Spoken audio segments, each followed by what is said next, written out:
Hello guys, and welcome back to today's live interview. I'm here today with Lorna Reeves, and we're here today to talk about running events online like a pro. So Lorna's an award-winning business owner and entrepreneur, and she's the founder of MyOhMy Weddings and MyOhMy Events. Lorna, welcome to the show.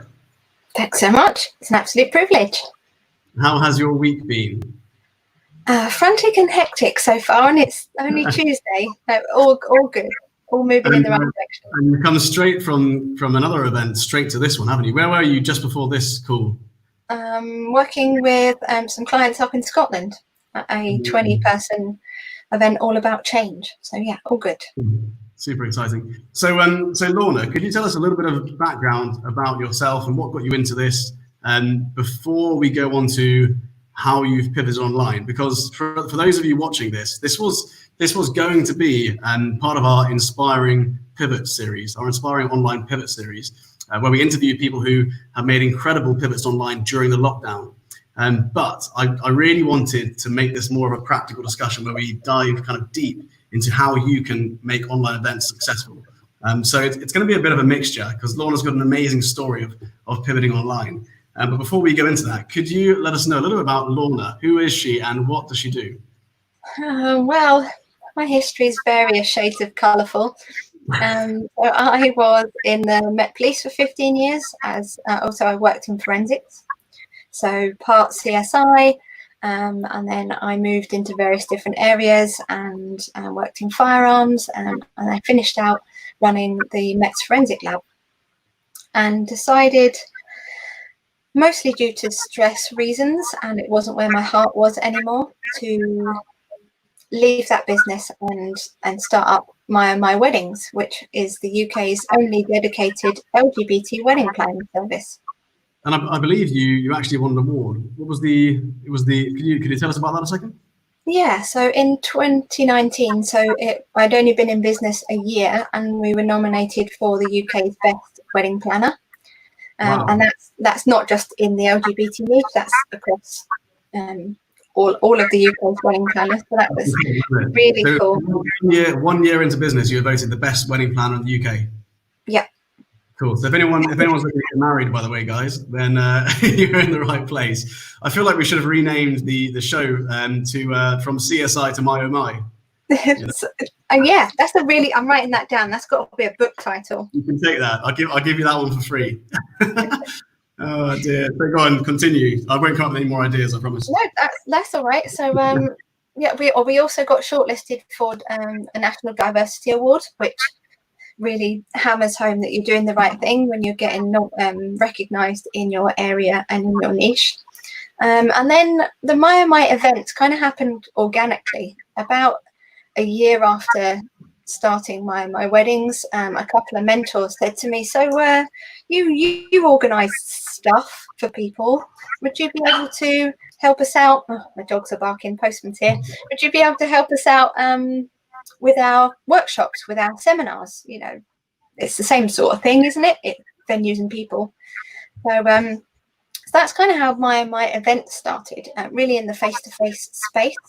We only work with business owners and entrepreneurs, and we really focus on 4-dimensional events. I don't really call them events, I call them experiences. And that's what we really look to create for our business owners and entrepreneurs. We want their guests to walk away thinking that was the best session I've ever been to. Yeah. Not purely for content, but for the whole experience. And we look at lighting and the effect that has on psychology. We look at the way that people move through a room to really maximize immersion. We look at visual cues in the room. We look at color psychology. We look at using different scent in the room, because scent has really strong ties to memory. So depending on what you want people to walk away feeling and remembering, that's what we then funnel into the room. So it's a whole immersive experience that we work really hard to create, depending on what we want to get out of it. I imagine so many business owners, they just simply don't have time to look into something in that level of detail, right? If you want to run an event because you need to run an event as part of your service, or the ecosystem or whatever you're offering, are you going to sit down and have that much knowledge and pour it into designing the perfect event, including the light and the scent and everything? Wow. It's amazing Yeah, level of detail. we're really about leveling up. It's not. Yeah.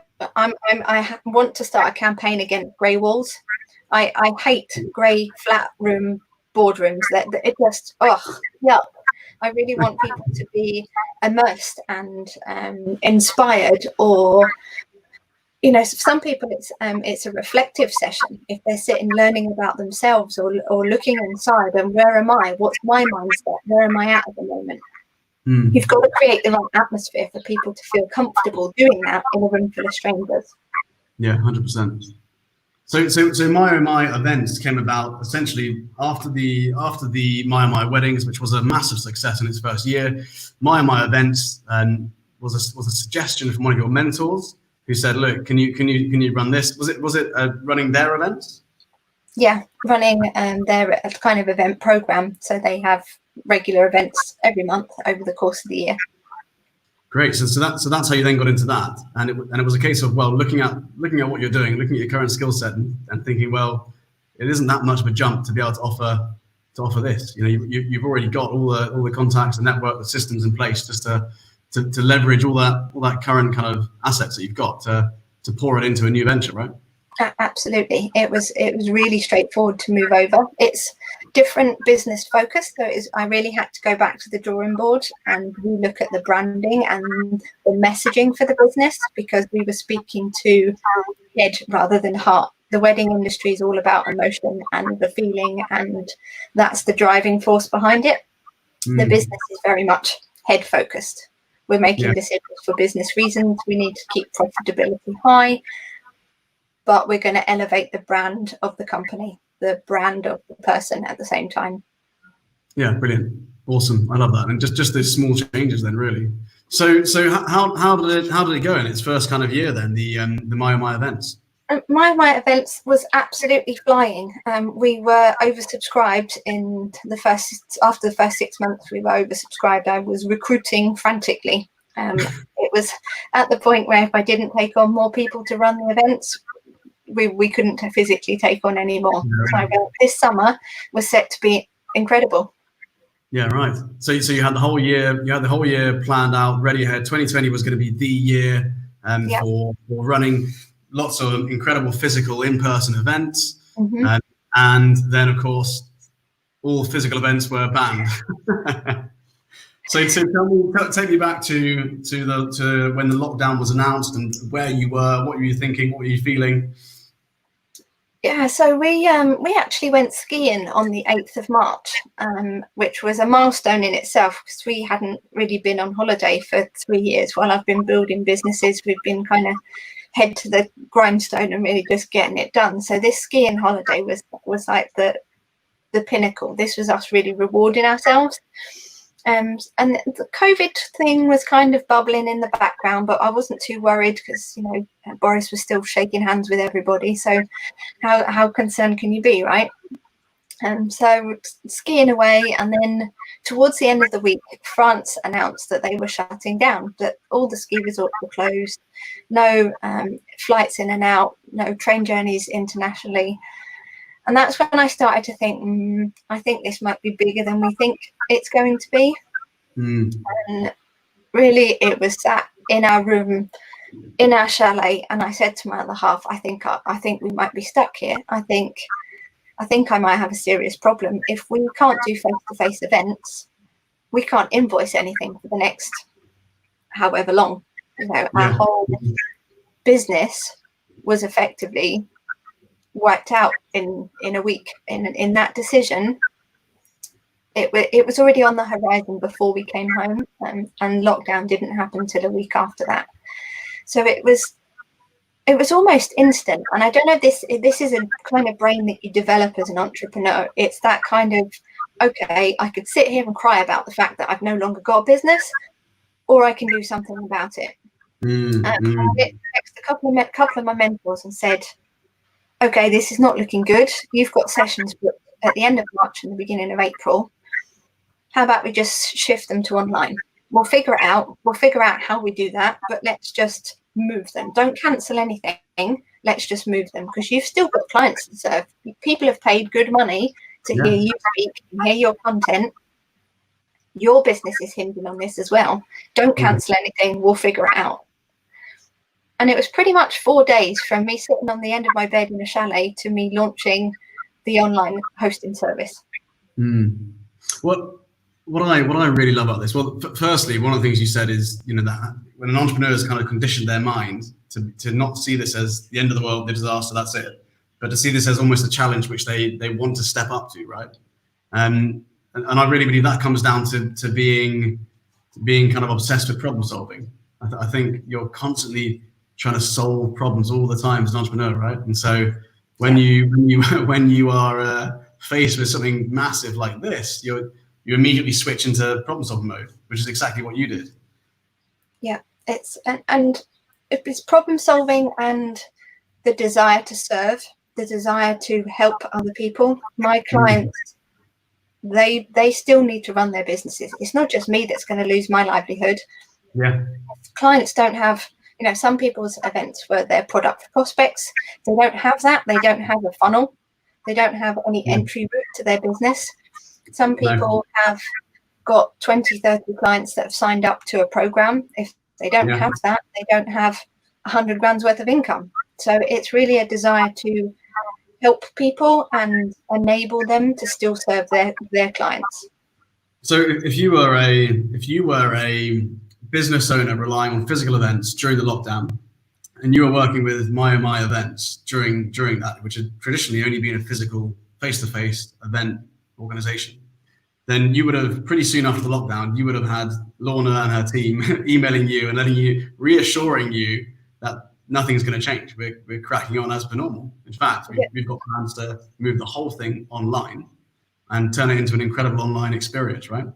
Yeah, and it was even before they announced lockdown, when we knew it was rumbling, it was probably going to come, the emails started going out, the texts are starting to go out. If this happens, this is what I'm thinking of that we should do. How does that sit with you? Are you even enabled to do it? You know, I'm presuming that people have got laptops and decent webcams and decent microphones, but I just need to check. That this is doable from your side of things. So yeah, just really sending out the vibes that we are still open for business. We are going to make this happen. It's just going to be different. Totally reassuring in a moment of crisis. You know, that kind of poised, calm, but very, very, assertive leadership. Like, this is what we're going to do. This is what's going to happen. Nothing's changed. You're going to be okay, right? Yeah. To your clients in a moment of crisis. I think people gravitate towards that, right? Absolutely, and it's exactly the same in webinars. So from here upwards, I'm fairly still. Usually in webinar, I've got 3 keyboards and 2 sets of mouse and 3 screens, and this is happening on the underneath. But from here downwards, it's fine. It's all going to be fine. Leave it to me. We'll make it happen. Yeah, right. So business from here, and just everything's still from here. Not like most people, where it's your business from the waist down, everyone else's business from the waist up. They're in their pants and they're just wearing a shirt on top, right? Ready for their. Just don't get up to answer the door. Sorry? Don't get up to answer the door. If you're just in your pants, remember you're in your pants and everyone can see you. Rookie mistake. Oh dear. Okay, cool. So you've now pivoted your whole business online in a very, very rapid way. And for anyone who's worked with me, I like to work pretty fast. So I love this sort of stuff. This is exciting stuff, right? Where you've taken a business, bang, it's online, all the clients stayed, everything's going ahead as normal, and you've reassured everyone what's going on. So what does the rest of the year now look for you, now that you've kind of pivoted into this space? Are you going to stay online, or will you go back to physical, or will there be a kind of hybrid involved? Yeah, so we've massively grown in these last 8 to 12 weeks. Business has gone through the roof, and I think most of that is us saying, the messaging saying, do not shut down your business. You can still function, and we'll help you do that. So we have a really good client base now that we're really enjoying working with, and that's kind of one of my benchmarks when it comes to clients. And I think it will be very much dynamic as we move forward. I don't think we'll be back into the swing of face-to-face until probably the last quarter of this financial year, so after January. But it depends what the government guidelines are and in respective countries as well. So a lot of my clients do international events. Just because we're open here, we might not be somewhere else, and how do we work our way around that? So I think the business going forward will be a hybrid. Yeah. I think everybody should be thinking about mapping online into their business strategy. If you're not online now, there is absolutely no hope for you. There's, I think, it'll come to me in a flash of inspiration as to the source, but somebody did a survey recently, and they are predicting that 50% of the workforce will return to the financial district in the City of London. That 50% of the workforce will stay working from home. So if that's representative here, and that you replicate that out across the world, there is a fraction of the market that's still going to be online. That's still going to have that need in the online space. Yeah, definitely. And I think a lot of people are using this time to improve their business, right? So how many business owners, guys watching, at home, have we interviewed on the FTEN X Academy podcast here, who have ultimately improved their businesses, and their business become more profitable, more efficient. They're running their businesses on assets rather than having to move everywhere and do everything in person. Things are becoming more automated. Things are becoming easier. You don't need such a big team to provide the same service because of the way you're now running things, right? So I think a lot of people are, they're improving because of it. And then what's emerging is that hybrid, where they've got these online digital assets, but they've also got that doing the physical face-to-face stuff, which they actually enjoy. So they can almost be a bit selective, right? So the stuff which it maybe is necessary, but they didn't enjoy, is now sort of taken care of. The heavy lifting is done online. The stuff they enjoy can now be more in person, right? Yeah, absolutely. And people are using the face-to-face as almost highlight or gloss, or adding that extra bit of pizzazz to their program. Yeah. So the standard is an immersive, interactive online experience. Yeah. And then to our special clients, or to people that really succeed and excel on our programs, here's a face-to-face event that just adds extra punch, adds extra value, adds extra content. Yeah, totally. I think that's the way. I think that's the way for a lot of businesses going forward. So what I'd love to get into is sort of practical advice for a lot of our listeners. A lot of the people listening to this podcast when it does come out, or on the group and watching this video, or on YouTube as well. I think they love to get an insight into how they can manage and run their own online events. And if we could stick to online, that'd be really cool. Although I know there's a huge carryover, right? Because you've got a system and a process which basically helps solve a lot of problems for both. So if we could go into that, that'd be great. Should we start with some of the common problems that you've kind of found? Absolutely. And I kind of caveat everything with anybody can run an event and anybody can run an online event, but not everybody can run it well. And that's the difference. It's when you're running it for your business, you want it to speak about your business, and you really want to work to elevate your brand and elevate what you're offering. If it looks like a pile of crap, people are not going to want to work with you. And this is your shop front now. So a couple of common mistakes, and which kind of feeds into the first start. So my model is a 6-step model, and it spells out the word events. Handy. So the first piece that we always look at with our clients is the explore function. And it's really about not spending time designing anything or mapping out a program of any kind until you've figured out why you're doing this online event. What do you want to get from it?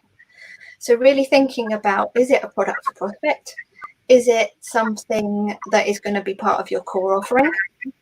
Is it just information imparting? So it's more of a broadcast? Or is it really time that you want to build community and you want to create connection and conversation? Once you've got that in your head and the reason as to why you're doing it, you can build everything else around it. And that really defines the platform that you use.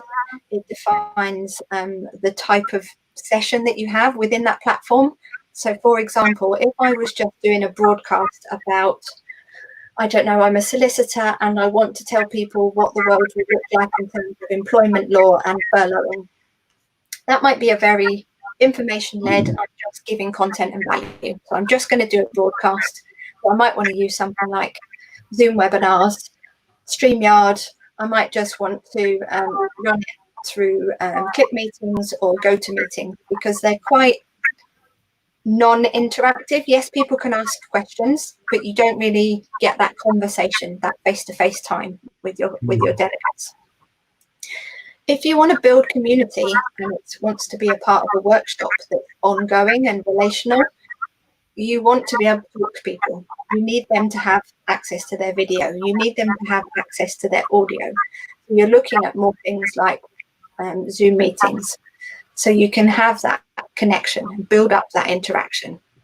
And when you've defined what your objective is, you can start to build your experience from there. Yeah, really, really interesting. And it's interesting. A lot of people don't look at it that way, right? They don't necessarily start off with exactly why they're doing it. They know what they need. They think they know what they need to do, so they just go straight into, you know, creating it straight away without considering the finer details like that. And the engagement they're expecting from their audience a lot of the time is down to the platform that you choose, right? Yep. And if you want people to remember stuff, you need to make it immersive. You need to make it an experience. You need to think about if you're going to show slides or you're going to be face to face having a chat. If you make it too one way and too broadcasty, people will pick and choose to listen to the bits they want to, and probably retain about 5% of what you say. Yeah. If you're creating a real program where you want people to learn and you want people to grow and develop, you really want them to be engaged. So you want them to be interacting. You want them to be involved in polls, in breakout rooms, so they work in small groups. You want them to be processing what you're giving them, not just reading it. Some of it goes in, some of it bounces off, and they might store it for later. Yeah, definitely. There's a big difference when you're at an event or something and you're asked to interact and actually do something, or there's an activity for the group to be a part of. You know, and I think finding fun ways of doing that online, like you said, polls and smaller groups and all that sort of stuff makes it so much more memorable, easier to learn and remember everything, right? Yeah. So any other sort of common mistakes? So huge mistakes, and I always do this coaching with my clients before we get started actually running their webinars. We book in a session and I say, right, set your camera up as if you're running a session. And quite often the things we have to talk about are lighting. So really making sure that you're getting face on lighting and not having your backlit, so you're silhouetted, you look like the Grim Reaper. Nobody likes a session with that. Trying to make sure that you've not got any really harsh shadows and addressing that. When you've got a screen, people will pay attention to the picture that looks the most visually appealing. And if you're half blacked out, it won't be you. And if you're the person that's speaking that people need to pay attention to, you've lost them already. Other common mistakes are the up the nostril shots. You know, when people have got their laptops too low and all you can see is like staring down the barrel of a shotgun. Nobody needs to do that. So it's making sure that you have your camera at either at eye level or it's slightly elevated. If it's slightly elevated, you get rid of your double chins. You've got the granddad shot like this, you know, where they're really up close. Or scrolling through your slides like this. Can you see my slide? Now I can just see the top of your head. And then when you get comfortable with it, you can start to do things. So if we were doing, I don't know, how to be a better coach, for example, and you might want to present an idea from here, and then when you're listening to people giving their feedback, you might want to really be interested. So the distance that you put between you and the camera can be really important. It's the same as you walking around a room when you're in a meeting space. You might present from back here at the front of a room, but when you're engaging with groups, you want to move around the space to make them feel more connected to you. So little tips and tricks. It's incredible that you can almost build physical rapport online through the way in which you kind of present yourself on a webcam. Absolutely. And the colours that you wear as well. Remembering you always want to try and be on brand, which you always do fabulously, but also try not to blend into the background too much. So if I'm hosting a session, I want to blend into the background. So I don't want people to notice me. It's not about me, it's about the speaker. So I'll always tend to wear white because my office is very white, or I'll wear black, but something really innocuous. Yeah. But I always say to the speakers, wear something punchy. So when you get a whole grid of people, a whole grid of screens, you actually get a pop of colour, and that pop of colour draws their eye to you, the speaker. Yeah, definitely. Really, really interesting. So in terms of any other sort of common mistakes? Common mistakes would also be making sure that your camera is clean. Soft focus is very flattering, but really annoying when people are trying to see you. And I get into the habit of cleaning that camera before every session. Even if you've got 4 sessions in a day, clean your camera before every session. And then making sure that your mic and stuff is set. Yeah, definitely. So basically just getting into a good routine, right? Maybe even producing a checklist which you can go through, and then you're into that routine of just making sure you're doing everything right from the start. I know one of the big topics right now is security, and especially with Zoom. Could you, without turning this into a 3-hour webinar on security, could we tap into your knowledge on online security with events a little bit? Yeah, absolutely. And Zoom has been hit hard by the media frenzy that have gone around Zoom bombings. And really, if you follow basic security, you'll be safe with Zoom. So 9 times out of 10, Zoom, people that have been Zoom bombed, a word that's going to be in the English dictionary later on this year, Really? have not followed basic steps. So if you're a trainer and you say, I'm running an abs workout session between 5 and 6 tonight, here's the link to it. Right. You're pretty much leaving your windows open and going on holiday. You're not following the basic security steps. Yeah. You need password. Yeah, you might as well just put your credit card number at the bottom as well. Here's the digit security code that you need. So what you're saying is really a huge media hype, but ultimately, we can protect ourselves just by keeping links and passwords private. Yeah, absolutely. And making sure your meetings have passwords set. We don't want anybody to guess your meeting room number. Make sure that you have a password for every meeting. And I really go to town on people that don't have passwords now. There's no reason not to. Zoom has had massive updates. Zoom 5.0 and newer, everybody should be using now. Anything older than that pretty much won't work properly. And then it means that your data is encrypted. It's not quite end-to-end encrypted yet, but it should be by the end of July. And just making sure either you get people to sign up, which means that only the people signed up, get the link, but also make sure that you put your waiting room on, which just means that people coming into your space, the only people coming in are going to be the people on your list of delegates, your nominated people. So you know who is supposed to be in your room. Yeah. And if there's anybody you're not expecting, or anybody that's a bit weird, you can't see their picture, but their name might look weird, you can just not let them in. Just protect yourself and protect your guests. And if anybody looks a bit dodgy, they just don't come in from the waiting room. They stay in that waiting room until you let them in. So just having a few really basic security measures will help protect you. And then have a contingency plan. So if something happens that you're not happy about, or audio starts to get shared, or visuals get shared, have a plan for what you're going to do. And this is something we always run through with our clients, almost like a fire drill.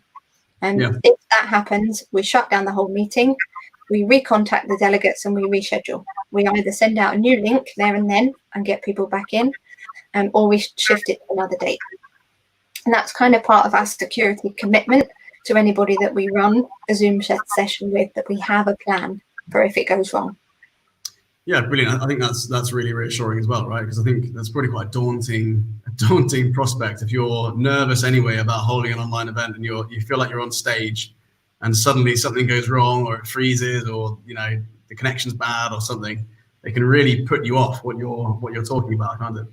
Yeah, absolutely. And it comes in as part of when you run through the other stages, which are vision, execute, numbers, into the T, which is touches, the finishing touches. We always advise that you get someone to help you with your sessions, which means that you can focus on being present and delivering your content and focus on your slides, and the other person focuses on the participant list, the making sure people are muted, or a cat's not running across the screen, or whatever it is. But they focus on letting people in from the weight room, so you're not trying to do the patting your head and rubbing your tummy all at the same time and trying to help someone whose audio is not working, and you're not trying to do everything. You concentrate on the bit that you're doing. So essentially having a spotter there to sort you out so you can just focus on giving value. I think that's brilliant. Yeah, great. Describe it like you're the TV presenter and we're the producer, the editor, and the camera crew that sit behind. Yeah, definitely. Yeah, I love that. I think that's, again, super reassuring, right? And just adds a very professional feel to the whole event. Doesn't look like something you just try to sort of hustle up yourself. No, and it also acts as evergreen content for you. If you have somebody in the background that's dealing with all the troubleshooting, either in the chat box or in private messaging with your participants, and you can just start on time and run your session the way you want to run it, and it's really clean, you can use that recording as content. You can use that recording as podcast material. You've not got somebody butting in every 4 minutes with, my camera's not working, can you help me? Somebody else is dealing with all that. So you've got minimal editing. Yeah, totally. I think that's massive, isn't it, really? I mean, if you get interrupted when you're mid-flow because someone's struggling with their microphone, or they can't hear you, I can't hear you, it's their speakers that are an issue or whatever, then it can really put you off again, right? And just take the fluidity out of the whole event. Yeah. It'd be quite cool to talk about the kind of 6-step model you've got, for events. Cool. So we touched on E, the first E, which is explore. So really understanding why you're doing what you're doing. Yeah. V is vision. So how, and this you can get really big on this. How in the ideal world would you want your session to go? And really dream big. I want to broadcast to 5,000 people globally, and this is how I want it to look and feel. And really get into the feelings. How do you want your participants to feel when they are in it and afterwards? And when you've got that vision and it's huge, you can start to refine, okay, how do we make that happen? Right. And how do you make it happen comes in the execute phase. So that will be about booking the different softwares, maybe testing a few different softwares, seeing what works best, and setting up any systems that you need in the background. So that you can make that vision happen as much as possible. With what we've got. Amazing. Have you got any examples where someone's maybe gone wrong because they haven't done that step? It usually comes from people just thinking small. Somebody just turns up and says, "Yeah, I want to run this webinar," and okay, we help them out with it, and it's really flat. It's really boring. It's somebody speaking to some white slides. White is not in their brand colors. White, there's no interaction from the people that they want to speak with, but they're trying to create a community. They're trying to create connections with people, and that's just, it's not going to happen if you're doing a flat broadcast. And they'd have just thought about it and thought bigger. Why are you refining yourself to just your county that your business functions in? It doesn't have to be that way anymore. Why are we not marketing to the whole country or the whole world? Why are you not trying to reach as many people as possible in your niche? Geography and location is not an issue when we're working with the web. So you need to think bigger. You need to think ideal situation. And really thinking about how you want your participants to feel is a big thing. It kind of strikes me that it's no longer, borders and geography which is kind of separating people. It's language and time zones, right? So when you're I think the future of business is like you don't scale up globally because that's just how you always run. You scale up by including new languages, or you scale up by working on different time zones or whatever. If you look at how the English language is only a small part of the global generally spoken language, right? I mean, look at Chinese, Hindi, it's Spanish, Portuguese. I think when we get to the point where we can have automatic translations by AI done with our events, MyOhMy Events now do 5 languages automatically translated, then we're just about there. You're just about there. We can do closed captioning for the hearing impaired. We can put closed captioning at the bottom of webinars. Translation on webinars with which platform? We can do it with Zoom. You can do it on Click Meetings. StreamYard is sketchy at the moment, but it will get there. Facebook That's incredible, Meetings isn't it? has just launched closed captioning. What was it called, sorry? Facebook Meetings, so the new Messenger Meetings has just launched it as well. So we'll be this far away from having live translations. That's so cool, isn't it? I mean, if we can do the captions now, we can do the translations super fast. Yeah. Wow. So yeah, then that's going to scale a lot of businesses very quickly, isn't it? I mean, so would that be a two-way thing, a two-way translation? Like, if someone else is speaking, then they're automatically translated as well, and yeah. So at the moment, you almost have to have like a third-party plugin. So you have like Rev does subtitles. Rev.com is really good at putting subtitles in, and it's mostly accurate. You get the gist of what someone's saying. That's how it works with the translation. So you would outline generally what your talk is going to be about, and they will close caption as you go along. So it's not quite subtitles because it's not like karaoke. They don't do the words as you say them. You get kind of sentence chunks at a time. So it's a bit at the moment. It's a little bit like a poorly translated movie when you're trying to guess what's going on from the captions. But fingers crossed, in the next few months, probably the way things are going, we should be able to refine that. Absolutely. If you're willing to part with some cash, you can have somebody that types your closed captions for you as you go along. And if you look at how the workplace is changing, right? I mean, this used to be an expensive translator's job. Yeah. Now that's been completely changed. So yeah, really, really interesting. Where are we on the 6th step? I think we're on E, aren't we? We got to E. So execute. So you've decided on your platforms, you've set up your systems. Your next big chunk is your numbers. And this stage needs to launch as soon as possible.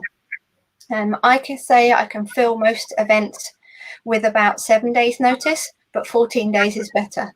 So you've got some decent lead-in time, and you can really start to gauge some interest, gather some signals, and I'm very much a follower of Daniel Priestley's oversubscribe method. It works really nicely for online events, and it's how you're going to get your numbers. So you need to have a think about, because you know what your event is for, you know how much your customer acquisition cost is. How much can you spend on marketing? How much can you spend on Facebook ads, LinkedIn ads, whatever it might be, to get your bums on seats? How much can you afford to lose in ticket pricing, either by Stripe or whatever platform? So the big phase is your numbers phase. Looking at the numbers, figuring out how much you're going to earn from each attendee, and then how much you're willing to lose on getting them there in the first place, right? Yeah, really good. Then selling the seats, whether they're free or they're paid. You need bums on seats for this to happen. And that essentially gives you the budget which you can then pour into, your advertising campaign. If of course you are running a paid campaign. And one of the things that we're really encouraging is working with your personal brand, and building a community. So you don't really need to spend an awful lot of money on advertising. Instead, you can just if you've got a Facebook group like this, for instance, you can just quickly get your ideas out there, and you can put bums on seats relatively easy because everyone's interested in the same thing, right? Yeah, and it's just being really conscious and mapping that out. Don't just assume that I will put a post in a group and I'll sell all my seats. Sell, I mean, even if it's free. You need to be quite strategic about it. How often are you going to mention that? How are you going to let people know what it's about? Are you going to do that in stages? Are you going to do it, here's all the information, make your own choice? And are you going to go to a couple of different areas of your target market? You know, do you have a little niche following on LinkedIn and a niche following on Facebook? And how do you introduce that information to both sides? So it's being a bit strategic about it and not kind of throwing it out there and hoping that some people will pick it up. Yeah, definitely. I love that. Having the strategy in place, putting the planning in place. So we're now on to T, I believe. Which is our finishing touches. So this is where you actually spend time on writing your content, and where you'll think about getting help, and where you do a little bit of practice with your help, you know, setting things up. Does it look right? Have I got the right lighting? Have I got the right camera? Do I need my help person to get them any tech? Who's going to do what roles and functions? How are my slides, videos, audio going to look when I play them or use them? Do we need to go and get some content made? Like you have a sharp video at the beginning of this. You know, do you go and get something like that done? How do your slides look when they're on a screen, and different size screens as well? Remember, people aren't just accessing on a laptop or a desktop. They might be on their phones. So is the stuff that you're showing still visible and still useful in that format?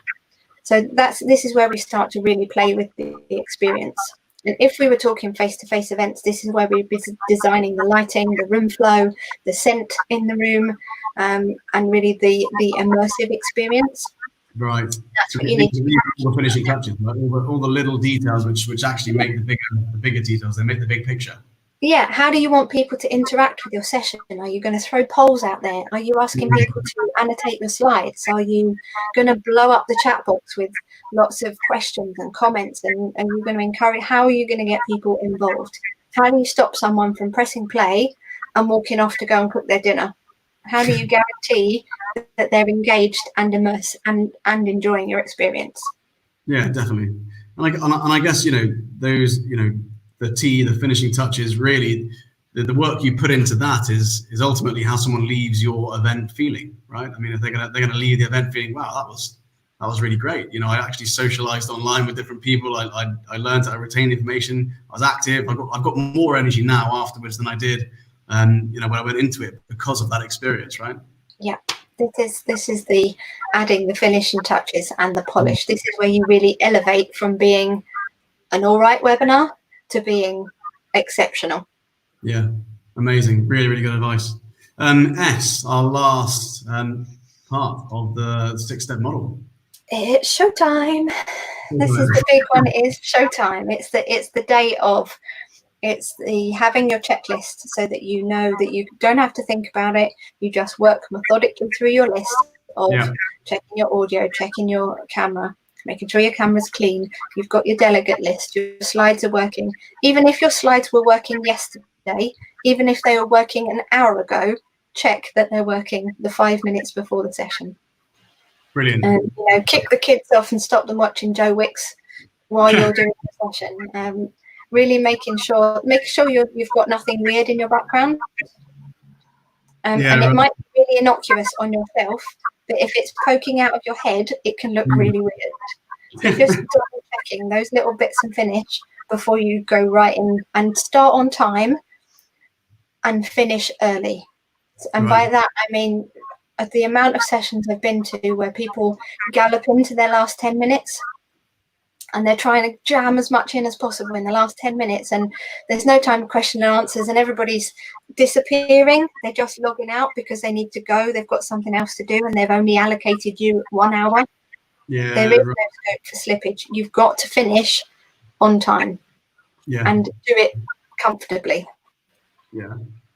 Yeah, I think that's a very typical mistake, isn't it? Definitely. And I think a lot of that comes down to rehearsing it, right? If you haven't practiced it, you haven't gone through it several times, maybe with a practice group or whatever, you're not going to have a good idea of how long things take, right?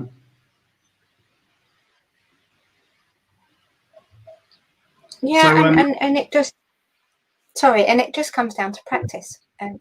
If you're going to run a session once, I'd say look to run it at least 3 times, because the 3rd time you run it will be amazing. yeah, definitely. I think that's brilliant advice. I absolutely love the 6-step model. I think that's tons of value for anyone who's listening right now. You know, we've just gone through a 6-step model to launch your online events by Lorna. It's been absolutely amazing. Lorna, I know we spoke a little bit before this about, was there anything that you might be able to offer our community if they would want some more information, or maybe they would like to dive in a little bit deeper, get some more personal advice on how they can run their online events? Is there anything that would come to mind? Absolutely. So I'm willing to do for the first, let's say 5 people who comment on Facebook, we'll do an in-depth strategy session so we can map out what you want your next online event to be. So whether you have started online already and you want to review what you've got, is it speaking and serving your customers? Or are you just new to this and you're looking to insert online into your business strategy? Let me know in the comments below, and we'll set something up for dates that suit everybody, and we'll do an hour's worth of online strategy sessions. Wow, that's a super awesome offer. Really, really kind. As soon as I come off this, I'm going to put my name down, because I think I'd love to. I'd love to be on that. Amazing, Lorna. Thank you so much for coming in today, and giving us some amazing insights, loads of practical advice, and a huge dose of inspiration. Listening to your amazing, rapid pivot online. What's the best way for everyone here to get in touch with you if they've got any more questions? Either drop comments in the group, and I'm happy to pick up and answer them directly, or you can email me at lorna@myohmyevents.com, or you can find us on the website myohmyevents.com. Amazing stuff. Lorna, thank you so much for coming in today. Really appreciate it. Very welcome. Speak to you soon.